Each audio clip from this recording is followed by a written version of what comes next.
timeline ya atau lini masa seleksi dan juga pendaftaran LPDP khususnya untuk tahap 2 tahun 2025 ini. Jadi sebagai gambaran LPDP biasanya membuka dua tahap setiap tahunnya. Yang pertama di paruh pertama tahun berjalan dan tahap kedua itu biasanya dilangsungkan pada paruh kedua tahun berjalan. Nah, untuk timeline yang saya sajikan di sini adalah timeline untuk seleksi beasiswa yang sekarang ini sedang berlangsung di paruh kedua tahun 2025 ya. Jadi, kembali lagi ini saya menjelaskan timeline seleksi LPDP tahap 2 tahun 2025 ini. Jadi untuk kasus ini tahap pendaftaran atau registrasi ya, tahap aplikasi sudah dibuka pada tanggal 30 Juni lalu dan biasanya berlangsung selama 1 bulan ya. Jadi dalam range 1 bulan ini teman-teman bisa mendaftarkan diri dari 30 Juni hingga 31 Juli 2025. Kemudian setelah itu langsung diikuti oleh seleksi administratif. Kali ini 3 minggu lamanya dari 1 Agustus sampai 21 Agustus nanti. Dan kemudian untuk teman-teman yang lolos tahap seleksi administratif, maka jika teman-teman mendaftar jalur non-LOA, ya, dalam artian teman-teman belum punya surat penerimaan kampus dari luar negeri, maka teman-teman wajib mengikuti tahap yang ketiga ini, yaitu tes bakat skolastik. Ya, tes bakat skolastik ini meliputi range selama sekitar 2 minggu dari 10 sampai 25 September nanti.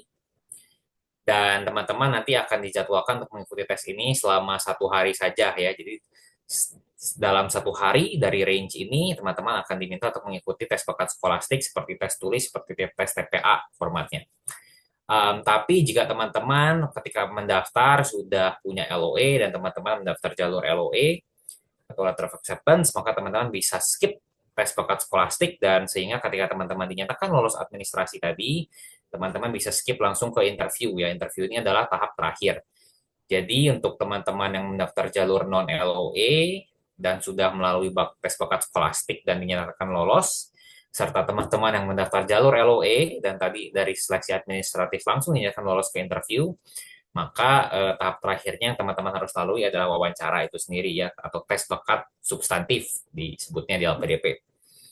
Jadi di tahap terakhir ini teman-teman akan diinterview oleh panelis. Panelis ada 3 orang, biasanya 1 orang terdiri dari akademisi dan 1 orangnya lagi berasal dari praktisi dari bidang studi yang diajukan teman-teman dan ada 1 psikolog. Biasanya ada 3 orang yang mewawancarai ya. Nanti untuk tahap seleksi ini akan diadakan 7 Oktober nanti hingga 19 November. Kembali lagi sama dengan seleksi skolastik barusan, di interview juga teman-teman hanya akan dijadwalkan untuk mengikuti dalam 1 hari ya. Jadi dalam 1 hari itu 1 jam tepatnya teman-teman dijadwalkan untuk mengikuti interview ya dari range 7 Oktober sampai 19 November ini. Dan jika puji Tuhan diterima dan lolos seleksi interview itu dan terakhir, maka pengumuman akhir kelolosan teman-teman dalam beasiswa PDP itu akan terjadi pada 27 November nanti ya untuk periode perkuliahan paling cepat dimulai Januari 2026. Ya, itu untuk timeline seleksi kali ini ya, tahap ini. Hanya untuk teman-teman memiliki gambaran kira-kira bagaimana sih gitu ya dan kurang lebih apa sih yang teman-teman bisa expect gitu ya ketika mengikuti timeline dan juga seleksi LPDP. Nah, personally kira-kira bagaimana sih saya mempersiapkan aplikasi saya ketika dulu mendaftar? Yang pertama yang perlu diperhatikan adalah baca dengan seksama, dengan teliti buku panduan beasiswa ya. Jadi tiap tahun, tiap tahap seleksi bahkan LPDP itu bisa melakukan sedikit perubahan ya terhadap panduan beasiswanya. Mungkin ada persyaratan yang sedikit diubah ya atau lini masanya tentu saja. Nah, itu semua akan terlihat dari buku panduan yang di-issue yang dipublish oleh PDP pada hari pertama pembukaan pendaftaran. Jadi untuk memastikan ya apakah syarat-syarat segala macam masih sama, apakah dokumen-dokumen yang dibutuhkan masih sama, sebaiknya ketika hari pertama beasiswa PDP membuka pendaftaran yang langsung dilakukan adalah baca buku panduan dengan seksama terlebih dahulu ya, jangan sampai ada yang salah.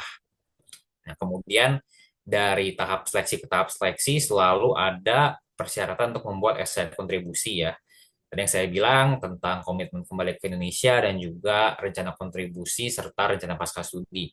Nah, untuk esai itu silakan bisa dibikin dari jauh-jauh hari ya, bahkan dari sebelum pembukaan pendaftaran pun teman-teman sudah bisa draft sebenarnya esai ini ya, karena dari tahun ke tahun prompt atau pertanyaan dari esainya itu masih sama saja ya, mengcover beberapa poin fokus area tadi.